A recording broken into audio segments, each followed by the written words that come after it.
Let me tell you in 2 minutes what I learned about this real threat, and then let me tell you what I did about it. Like me, after hearing this, you might just realize that you're not as prepared for a crisis as you thought you were. So, lose your power for several hours, right? And guess what? No lights, no fridge, no air conditioning, no heat, no running water, they require pumps, no communication devices, no computers, tablets, or cell phones, no radios. You're temporarily isolated, cut off from family and friends. An inconvenience maybe, but not really the end of the world, right? Grab a flashlight, make a sandwich, you're good to go. But what if you lose power from your regional grid for over a week? What would you see then? How about panic-stricken people who would clear the store shelves of merchandise, traffic lights that would be broken and create traffic chaos, schools that would be closed, gas stations that would run out of gas due to a local panic and fuel demand, law enforcement that would be overwhelmed, life-saving equipment that would stop working in homes, banks that would close and ATMs that would stop working, credit cards that cease to work. It would be local chaos, and you and I would be right in the middle of it. You're isolated, cut off from family and friends, and things could become much more complicated. Just stop for a minute and think about it. Look around you. Are you prepared for this type of emergency? Is anyone you know prepared for this? But what about major threats that can affect larger areas of the grid for longer periods of time, or even the entire grid for that matter? These are the threats that I am more concerned about. As I researched this more, I learned that the top 3 major threats to our power grid are terrorism, electromagnetic pulse, EMP, and cyber attacks. The threat of terrorism to our power grid is real, and it's already happened here in California. Just recently, snipers opened fire on an electrical substation supporting the power grid near Silicon Valley. And an update on a story we brought you yesterday. A top former energy official claims an attack on an American power grid was terrorism.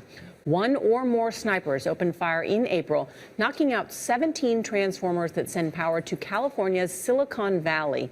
It took utility workers 27 days to make repairs and successfully reactivate the substation. John Wellinghoff, former chairman of the Federal Energy Regulatory Commission, called the incident the most significant incident of domestic terrorism involving the grid that has ever occurred. Veteran news anchor Ted Koppel writes about this exact scenario in his best-selling book Lights Out. He describes in great detail how attacks on America's grid aren't just likely, they're already happening, and how the feds are shockingly unprepared. So why aren't we more prepared for these types of emergencies? Well, for starters, it takes more than a year to manufacture a new transformer, and they aren't interchangeable. The country has roughly 2,000 very large transformers, and they are expensive to build. They often cost millions of dollars each, and each can weigh up to 500,000 pounds. Can you imagine how long it would take to restore power to the grid after a major terrorist attack? So what about cyber attacks? Yes, the computers and the hackers that work on them. This is one threat that actually increases marginally every single day as technology expands. As the grid becomes more network friendly, it becomes more of a target, and the impact of an attack widens. This is exactly what recently happened in the Ukraine. The power grid was hit by a very clever and well-engineered malware called Black Energy. The Ukraine cyber attack caused substations to be disconnected from their main power grid, causing over 700,000 homes to lose power. The attack was so powerful that it even took out the backup systems designed to restore power to the grid. I discovered that this type of cyber attack is not just happening in far-off locations. It's happening here in the good old US of A. A Freedom of Information Act request recently revealed that hackers successfully compromised the Department of Energy's computer systems more than 150 times from 2010 to 2014. Republican Representative Lamar Smith, chairman of the House Science Committee, recently told the DCNF if just one major city were attacked in this way, the economic and societal consequences would be devastating. I also learned that Frank Gaffney, the founder of the Center for Security Policy, has openly warned should the power go out and stay out for over a year, 9 out of 10 Americans would likely perish. And here's a frightening quote from Dr. Richard Andres from the U.S. National War College. A massive and well-coordinated cyber attack on the electrical grid could devastate the economy and cause a large-scale loss of life. And according to a recent survey by Political.com, more than a dozen utilities said they constantly, sometimes on a daily basis, face attempted cyber attacks. One utility said it was the target of about 10,000 cyber attacks each month, according to the report.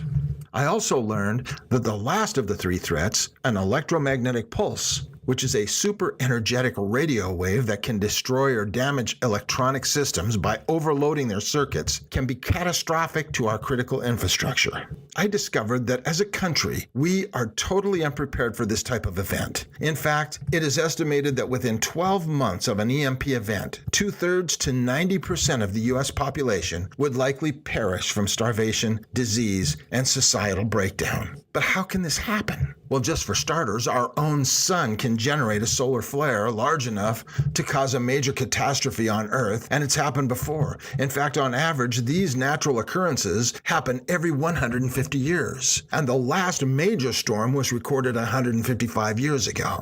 Researchers estimate that a similar event today would cause $600 billion to $2.6 trillion in damages to the United States alone. The threat of nuclear war is real, but people don't realize that just one nuclear weapon detonated at high altitude will generate an electromagnetic pulse that can take out the power grid across the entire U.S. The nuclear EMP threat is not merely theoretical. It's real, a clear and present danger. Okay, so now you're probably thinking, what can I do today to take care of myself and my family if any one of these events takes place? If you're like me, you're probably thinking that you need some sort of backup generator, right? This would make the most logical sense. But did you know that most gas generators can use up to 10 gallons of gasoline a day? And aside from the cost of fuel, in any of the emergency situations we just discussed, gas for a generator would be out of the question and most likely not available. How could you use a gas generator from the inside of your house anyway? It's highly probable that a noisy gas generator would be an easy target by those not so friendly and less prepared than you are. So how do you make sure that your family has electricity? How do you keep them warm and ensure that they have food? How do you keep your freezer running, power your cell phones, computers, radios, and electric blankets, or keep a CPAP or medical device operating? I discovered a power source so reliable that you can operate it from within the confines of your home. It will provide you with ample power to meet your needs, and it's free and totally natural to operate. So is this space-age technology? Well, in a sense it is, and thanks to the latest engineering marvels, it is now available to you. A friend of mine works directly with an engineering team and called me about this last month. I was blown away. So what is it? It's the sun, but with a twist. It's a completely portable, solar-powered generator that you can take with you wherever you go, and you can even operate it indoors. Now, I'm not talking about big solar panels you or your neighbors might have on their house. I'm talking about a portable solar generator that's capable of storing enough energy to satisfy all your needs in any emergency. A unit you can even throw in the back of your car if you need to get out of town quickly, solar panels and all.